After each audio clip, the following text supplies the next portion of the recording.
Hey guys, it's Vicky, and you're listening to the Tompkins Orchestra Podcast. And it's Rithik. Today we'll be talking about TV show scores in honor of the Emmys, and we're joined by Melinda and Yuna. Welcome to the show. Hi. Melinda, could you please tell me a little bit about yourself? Hi, I'm Melinda. I'm a junior. I play violin. I'm in Sinfonietta, Yes, What is queen. Sinfonietta? second orchestra. Hi, I'm Yuna. What else do I say? Oh, Your name. Oh, yeah, I said Oh, that. you said your name. Good job. you say, Okay. grade. Okay, I'm Yuna. I'm in 10th grade. Good. I play viola, and I'm in Symphonia, which is top orchestra. Yes, queens. Snap, snap, divas. I can't snap, actually. You don't all have to I have to snap with my third finger. Every 'cause time it doesn't work with my second. Ooh, that's an interesting idea. That hurts more, actually. Every time I say I can't snap, everyone thinks like the right thing to do is to pull out their hands and just start snapping in my face. They're like, you can't do this? No, just put your hands like this. It's like, no, it's not gonna help. It actually really hurts like my soul that I can't snap. I've always wanted to be like a jazz musician, but I can't because I can't snap. Stop snapping. It's not necessary. We are so excited to have you on the podcast today to talk about shows. Shows. Mm-hmm. Anything else you want to say, Rithik? Especially the scores of the shows. So what are y'all's favorite shows? So recently I've been watching Wednesday. Actually, season 2, part 2 came out yesterday finally. So I finished that, and then also I've been watching The Summer I Turned Pretty. I've been liking Business Proposal recently. I kind of stopped watching TV shows because I kind of got busy. But I always made time for Business Proposal. I love Business Proposal. It's so iconic. I know! Wait, remind me of Business Proposal. Okay, so basically, the girl, she Yes, continue. You got this. her friend gets set up on a blind date with this CEO guy, but she doesn't want to go on that. So then her friend goes for her to like drive him away. But Oh, I heard about yeah, that. but the thing is, he's the CEO of the friend who went in for the blind date. That's her boss, right? So she kind of gets like roped into this thing. So like, she makes up like a bunch of lies to like try and get away, but he's like really persistent about it. Okay, and then it kind of just like goes from there. Oh my gosh, I really like the side The side couple, The the second side- couple is so the second cute. couple. Okay, so basically, the friend that didn't go on the blind date is in love with the CEO's secretary. What? What are your thoughts, Rithik? This is fascinating. But then, like at first, the secretary doesn't like the girl because like she literally like almost like she kind of messed it up for the CEO guy, and that's like kind of his boss. It's like a really deep story. I know, it's so good though. What's like? Is there like a soundtrack in that's particularly notable within the really, show? Yes. There's this really iconic song. It's called "Love Maybe." Wait, it's also in K-pop Demon Hunters. Yeah, Wait, yeah. why? So like, it came out in like 2022, and then people started like rewatching Business Proposal because the song came out in K-pop Demon Hunters. Okay. But where did the sun come from? The sun. The song. Where did the song come from first? It's from this. It's from this one. It's from a Korean band. It's called band. Love Me. Or no. Melomance. Yeah, Melomance. Oh, so it's like an actual piece of like Uh-huh. music that was Yeah. established before Yeah. the show. Yeah, I think, or maybe they wrote it for the show. Because it was in a concert in the show. Yeah. Yeah. Oh yeah. And then the reason they put it in K-pop Demon Hunters is because the actor of the main guy in K-pop Demon Hunters is the guy that was the main actor in Business Proposal. So they like connected the 2. Mm-hmm. This is Why is there so much lore? yeah. Guys, you should watch it. It's so good. Yes. Whoa. Wait, so you said the song came out for Business Proposal. So it like premiered in the show, or was it I'm not released by sure. someone else first? I'm not sure, but it's from a real band, Melomance, and they either wrote it before. Yeah, search it up. But they either wrote it before or they released it like on the show. So maybe it's like contracted Melomance or whatever the band is to write the score for them, or is it something else? Because I know, like, I think, like, Spider-Man to the Spider-Verse, they, Metro Boomin made Sunflower for the thing, but then it became really popular everywhere else. Yeah, I think that's what happened. Because in the cover of the song, The cover of the song is the show. So probably, yeah. Yeah. It's probably made for the show. What other shows did you guys say again? Wednesday. I know that Danny Elfman works a lot with Tim Burton on those projects. I don't remember if he composed music for Wednesday. But there is a Wednesday theme, no? There is, but There is it part of is. the Addams Family theme, or is it Well, not? yeah, I think Kinda, it's yeah. integrated into the Mhm. Addams. This is where we search it up on Google. Most of the songs that come out are just classical pieces. Well, yeah, because Wednesday plays cello, so there's a lot of solo She sequences does. where she Yeah. plays cello. I heard she had to learn Yeah. some things about playing. Yeah, it was Danny Elfman who composed the music for the Wednesday series. Wait, I think the cello scenes in this season look a lot more realistic Oh, than really? last Yeah. season. Because I heard she had to learn, but Mhm. she didn't actually learn. She just kind of Yeah. learned where to put her hands. Yeah. And then I think she must have gotten more lessons throughout the process of the next season. I think it's not just that, because also, as you, like, spend more time with the instrument, she probably just, like, understood more about how it works. Because, like, the first time you're doing it, you're gonna be awkward regardless of how well you know it. So I think it might just be getting more comfortable with So it. in the first season, there was this one part where she was pizzicatoing, but it was showing her With the bow. Argoing. Oh, yeah, I yeah. remember that. Because I remember someone, like, I don't know, I saw a random Instagram comment that was like, whoa, this is the best actress in the world. She learned how to play the instrument. It's actually her playing in the recording. And it's like, no, she did a lot of good work, but she wasn't the one playing in the recording. I also know that Severance is nominated for an award this year, but there's, like, no award category for music. Wait, if there was, I feel like it'd be nominated. Yeah, because it already has 27 nominations, but I feel like that'd be the 28th nomination. Uh-huh. The score is so good in I Severance. love the score. It's so, like, impending yes. in a work way. But it's also in these kind of shows, like, another show that's nominated is Andor, the Star Wars show. Yeah. And it's probably the best thing they've made in a long time. But it's like the music, you don't notice it immediately. But every single time, like, it's just a normal scene. It's like someone walking down the hallway and you're like, why do I feel so scared? Or why do I feel so strange? And it's like the music is really soft in the back. And, like, it sets the tone for the entire thing. If there wasn't the score, it wouldn't be nearly as good as it was. I feel like kind of like that with Interstellar. You know the scene where they're on the planet and it's just a bunch of water? And I actually saw a video where it's like the time ticking. Each tick is a day on Earth. I saw that. So I really thought that was really poetic. It was cool yeah. how they worked that in. Well, that was Hans Zimmer. Oh, who yeah, composed of the course. Interstellar. Yeah. I also think that, like, well, I like the Mandalorian theme. The going back Mandalorian to theme. Oh, Star the Wars. And I think Mandalorian. the first Mandalorian season was really good. First Mandalorian season, I'm mad didn't get more Emmys. You're mad what? I'm mad it didn't get more Emmys. Because the Mandalorian season 1, it's such a simple concept, but they executed it flawlessly. It's so good. If you haven't watch watched it. it, you gotta Wait, watch how it. many seasons are there now? What?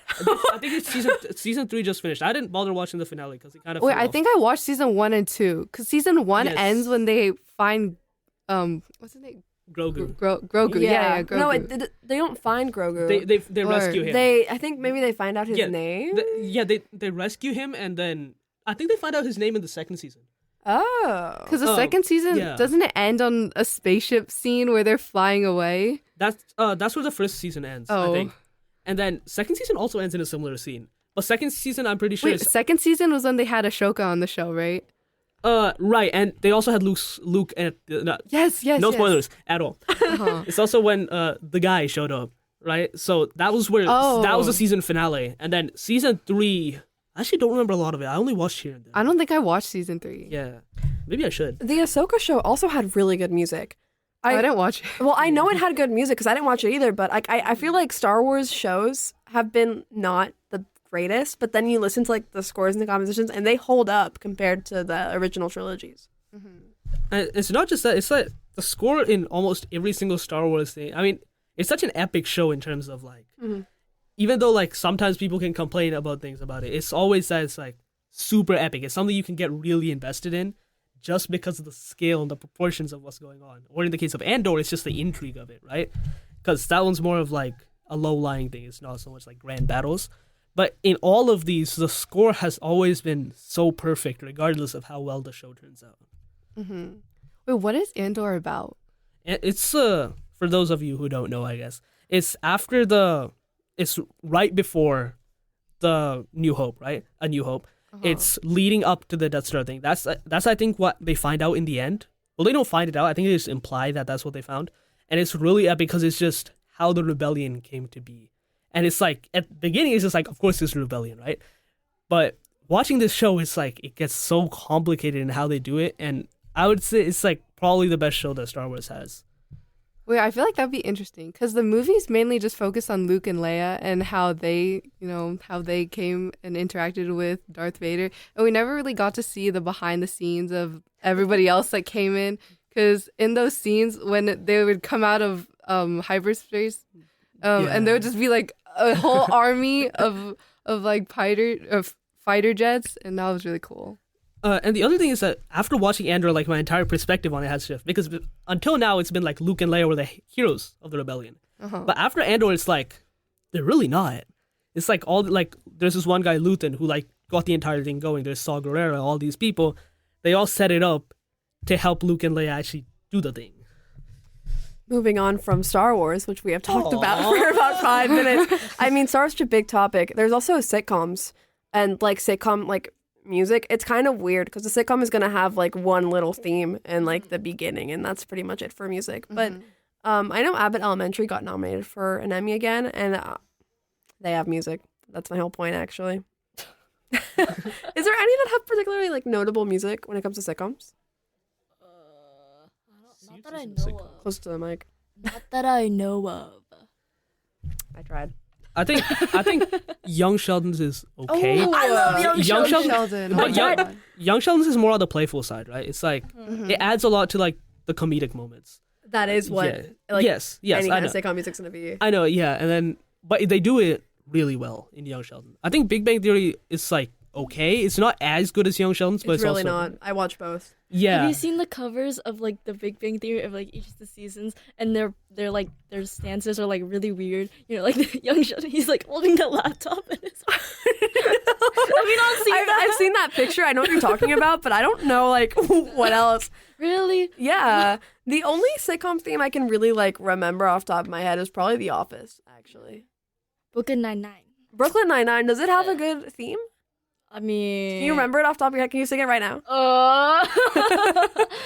No thanks. That's kind of, I know Friends has a really iconic one too. Yes, I don't- love Friends. That's a good one. And they've kept the same one for so many years. But then I don't think How I Met Your Mother has a recognizable theme either. No, yeah, it's just like a random song. Honestly. I think they focus a lot more on the comedic or like the characters. I mean, for that, the character is way more iconic than the score. And I think in the case of like at least in Young Sheldon, they did a great job managing. Although the score isn't talked about as much, they managed to get both into the spotlight really well. I think it's the more dramatic shows that end up having those really impactful scores.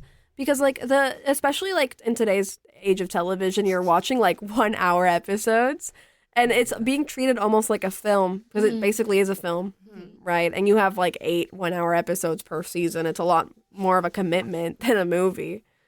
It's a lot more work too if you think about it with the music because you have so much more to cover. I mean, one immediate example I can think of is, I'm not sure if any of you watched it, but Invincible also has a really good score. It's a really good show. All of you should watch it. It's for all ages. It's a little bloody, but it doesn't matter. It's a really good show, and that one, the score is really like, it makes you give you like an adrenaline rush. Genuinely, sometimes it's a normal scene and the music, and it's like, that's all it takes to get my heart racing, right? And I think, again, it's 8 episode seasons, 1 hour long episodes, and they do a really, really good job with the score on that one as well. Is Invincible that long? Invincible is that long, 3 seasons. What about One Piece? One Piece is thousands. Oh yeah. Have any of you watched One Piece? No. My sister was trying to get me into One Piece or like another anime, but like I don't have the time. Yes, you do. No, I don't. I think there's a couple of other animes that have really good. And I think Attack on Titan has a good score, right? I love It does. it. Yeah, It's really I've heard of iconic. Attack on Titan. I think JJK as well, right? Yeah. Because I've heard the scores for them, although I haven't actually watched the anime. I know about the scores. Wait, for Attack on Titan, they have a new theme every season, and it kind of goes with the vibe of the Yeah. season, and I love that. The Attack on Titan score is always like, or the score, whatever they're using, because like this usually has like lyrics to it too, does it Yes. not? It always becomes really iconic during like the time period. I actually never finished that show. You need to. The last season, it I just have no ties spoilers. everything together. I have no idea what happened. I feel like I need to rewatch the whole thing. That's No a lot way, of time. you don't understand. Because for Attack on Titan, you know how most shows, they have like a linear plot, right? Yeah. But Attack on Titan, everything circles back. So You would every like event Westworld. in like season 2, season 1, every little interaction, it has a big role in the end. Yeah. You should. Okay, there's like this show called Westworld. It used to be popular. It's a mature show. Like it's science fiction. But the score there and like the music is also incredibly iconic. But it's science fiction, like almost AI robot cowboy. Sounds really Cowboy? odd. Yeah, because it's like, imagine if Disney World, like those actors you talked to were all just robots and AI. Oh. Guys, guys, it's cool, okay? You can like live through an actual adventure is the idea of the show once you go into the park. But you would like it because that last episode ties everything back together. It blew my mind when I was in like 8th grade or something. That's a long time ago. Yeah, I'm old. You're a senior. You just gotta say it louder if you You're want a to hear it. senior. No. On the subject of being a senior, there's a lot of like good shows, iconic shows, right? Like Tom and Jerry. Tom and Jerry, like, again, had an amazing score that I didn't notice actually the first time around that I watched it. I haven't watched like a lot of it. I've watched it here and there because like when it shows up on television. But every time now that I look at it, it had a crazy good score. Wait, yeah, especially because there's no words in Tom and Jerry, right? So you kind of just focus in on the action and the cartoon itself. That you don't really notice how much of an effect the music has. Like when they're chasing each other or those sequences where the bulldog is chasing them. I love that. It speaks with the music. There's also like these kids shows have like such good music, like SpongeBob, Bluey. I love the Bluey, I the love intro Bluey song, so and it's much. just like it's almost really simple, but it feels nostalgic. It's so like silly. What is it? What instrument would they be using during the Bluey intro? I'm trying to search that up while we're I think it's a Isn't it a harmonica? saxophone. Those Maybe? are two very different A guesses. kazoo. We're gonna get copyright. What happened to I Can Pay It, huh, Vicky? Yeah, kid shows, obviously. I haven't watched many of them, Tom and Jerry or anything. I have watched Ninjago, and Avatar: The Last Airbender. Have any of you watched it? I have. No, Oh, dang it. it's a melodica for Bluey's intro. It's, wait, a melodic? Oh, it's a melodic. a keyboard-like instrument played by mouth and hand. I know that. I have one at home. So you're gonna bring it in and you're gonna like do it for us, right? Oh yeah, Fun Music Friday.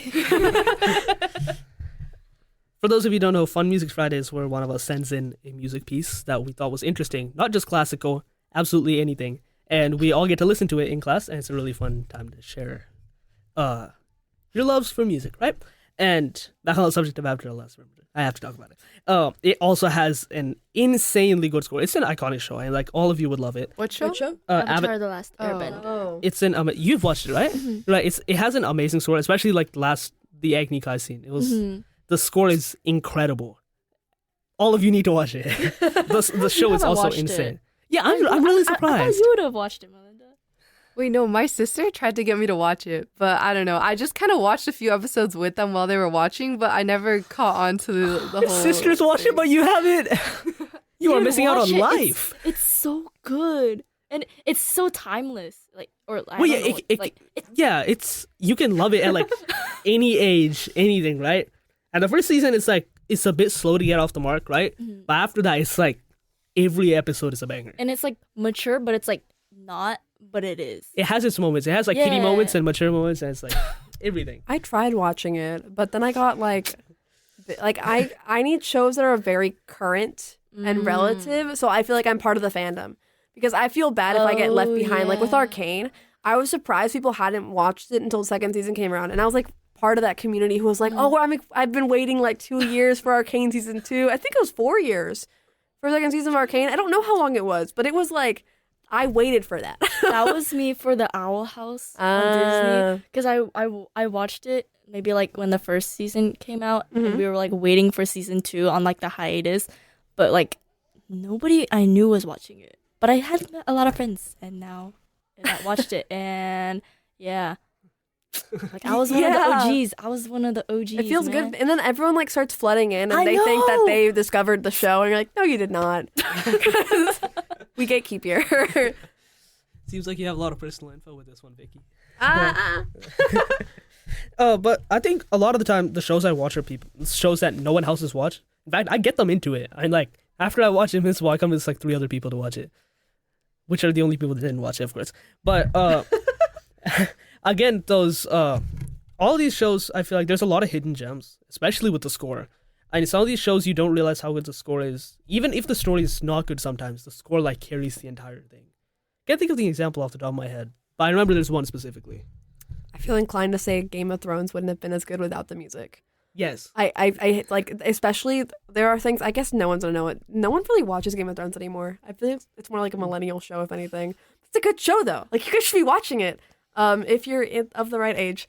But like there are scores in there like the Blood Wedding. That's not what it's called. It's called the Red Wedding. There's no blood involved. I didn't say that. I didn't say that. Come on, Vicky. And then like that's like an iconic, and there's really heavy cellos within the Game of Thrones theme and I track. think 2 cellos had a cover of it. Yeah, I think that's the first time I heard it. Bro, it's so good. It is so and good. like the main theme of the show is just so iconic. Like if I heard the first note, I would know what it is.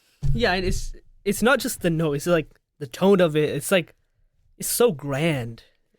If you think about it, that intro that you're watching for any show is like your first impression of the show. So they need to capture, and I guess the more iconic, the better known, like the more you're going to say like, oh, the first season of Arcane has an Imagine Dragons song in the first. Oh, yes. But that was a really good song.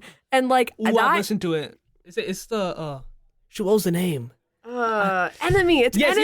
It's good. Wait, I assure you, like, if anyone listened to that, they would know the song. They just never would have known it was from Arcane. That's what happened to me. Because I knew the song so well, but I didn't know it was from Arcane. Wait, I didn't know it was from Arcane until I saw the cover of the song.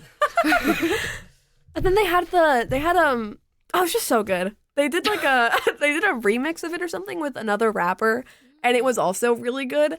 It's just like, and there's so many songs in Arcane in particular that has like so much impact. They really use music. It feels almost like you're watching a combined series of like music videos in that show. Did any of you watch Arcane?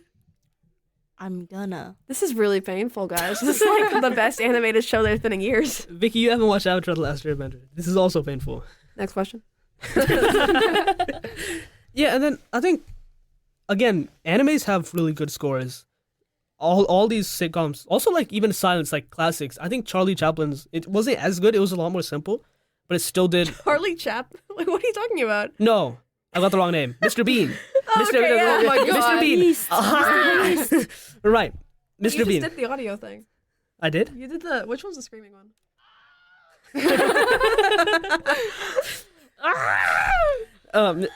Mr. Bean also had a really good score.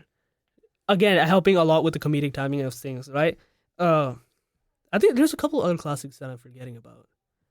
I think they're mainly silence. But then the thing is, there's so many of these like really, really amazing shows, and it feels like they all have great scores, and yet there's not a category in the Emmy Awards for the best score. They get like no recognition for having such, and the music is half of what makes it so good.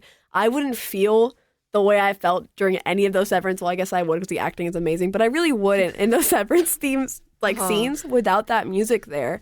That is building that pressure, and the audio is really more important than the visuals when it comes to a show, especially music and carrying tone and theme, because those are words. What do you guys think on that? Well, yeah, I agree. I think, especially for Severance, there's so many scenes where you just feel so in the moment and you feel like you're kind of following them and your heart rate is rising because of like the suspense that the music builds. Especially in that season finale. And in the season finale, I don't want to spoil it for anyone who hasn't watched Severance because you really have to watch Severance. Like, you two need to go home and watch Severance because you cannot not be watching the show. Where they kind of even break the pattern that you're used to by introducing a ton of brass instruments. And that, do you remember the final scene? Yes. I'm just gonna say it's a It was very marching band. chaotic. And I'm not gonna explain what's going on with that, but that breaks the tone of the show, and it feeds on that chaos, right? That they're trying to build, and it really puts you in the moment. That was Wasn't terrifying. the last scene like slow-mo? The last scene was slow-mo. It was in the last episode. It was like part of the last The running sequence. Yeah. Yeah. Oh, those are scary. And then other shows like Arcane, where so we have some scores where it's just the instruments, but then we have shows like Arcane which have a lot of lyrics. And even the lyrics can carry through those ideas, and they're written for the show, which is a lot of work to be putting in for no award. I think it's not great when you think about the fact that Oscars do have this thing for score, and that just makes you wonder. I mean, these like for films, it's like 2.5 hours, you're done.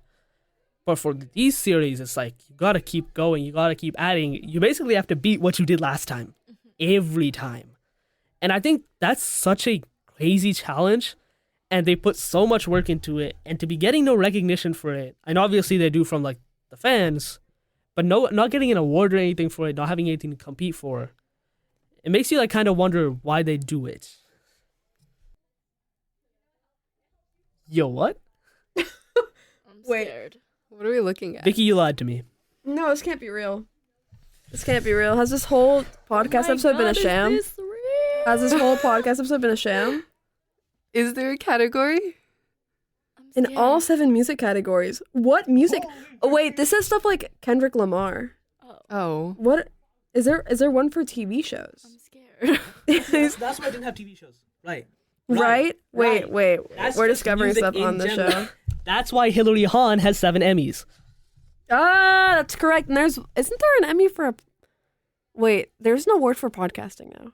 Did you know about that? There's like but you have to be the this is totally off all weird whatever. You have to be in like the top 25 podcasts of like the US or something to be able to be nominated for the award. They have to get nominated on top of that. And I don't know what their podcasts are also different. Like you have some shows on there, like I don't know what Jason Bateman's podcast is called, but he has one on there that's like really silly. And then you have like a true crime podcast. Like how do you decide who wins? Are you looking at the Spotify ads for that one? Yeah, and again, podcasting, right? I think it's the same for scores as well. There's such a huge discrepancy between what each score is supposed to achieve. And like some scores, like there's this one show, Adolescence, that came out recently. It's like only 4 episodes, but each one's an hour long-ish. It's a British crime drama about kids and digital footprint or whatever, right? But they managed to do the show really well. That one also had a really good score, but it wasn't really good in our traditional sense. It's not like rehearable. It's just like you can't listen to it again and feel the same because the entire point of the thing is to make you uncomfortable. It makes you feel like your skin is like crawling and you like look at the guys on screen and you're like, Oh. It is a really good show though. It's on Netflix. I would highly recommend it. It teaches you a lot about us. Okay, I've done some researching because we did do research. This is so confusing. Apparently, there are Emmy music categories in the Emmys, but I'm not sure how it works. Because do we have to delete this whole episode? We talked about film scores for most of it, so we can just. We could title it the one where the podcast host got it wrong. Like, you know, in like Friends, they call like the one where they got away. We're not doing that. We are not doing that. Wait, but most of our episode was about scores in general. You're editing this one. I'm editing this one? Yes. What? Okay, so shows that were nominated for Emmys this year for like a music nomination includes The Studio. Does anyone know what that is? No. I've seen it before. Like, I've seen of it. What is it? I don't know. I just saw the pictures. Okay. Severance. Uh-huh. The White Lotus. I forgot The White Lotus happened. Ooh. I haven't watched it, but it looks really good. It actually, I think it is really good. And the intro is what changes pretty the music is really good in the show, but I actually didn't like this year's song. So. Hey! There's Saturday Night Live. It was also nominated, which I don't know what they got. What? Yeah, Incidentally, it was a Saturday Night Live skit called The White POTUS that made me think of The White Lotus. Right? You're so funny. And that's pretty much it. The other ones are kind of not the best known. I'm surprised The Last of Us didn't get nominated. Yeah, I mean, it's the video game obviously is the one part I know, It's a really, really good video game. I think it's on PlayStation. I haven't played it, but I've seen so much about it. And it's like a gripping one, right? And I think if they made a series about it, it would probably have a really good score as well. Seems odd to me. How do you guys not know about The Last of Us? Wait, no, I've seen it before, That's but, kind of but it insulting. just didn't like connect to me. Like the name and the poster. It's it's so just- good. Thank Hey, you guys. so much for it. Thank you so much for joining us, guys. I mean, it's been a pleasure to talk about. And it's been very nice having our good friends Melinda and Yuna here with us who are playing with the soundboard as we speak. It's not going to interfere with the music we add afterwards. Like, Dang it! Have a wonderful day. Snapping now? No, everyone starts snapping again. Who's everyone, baby? Hey, I don't need to hear that right now.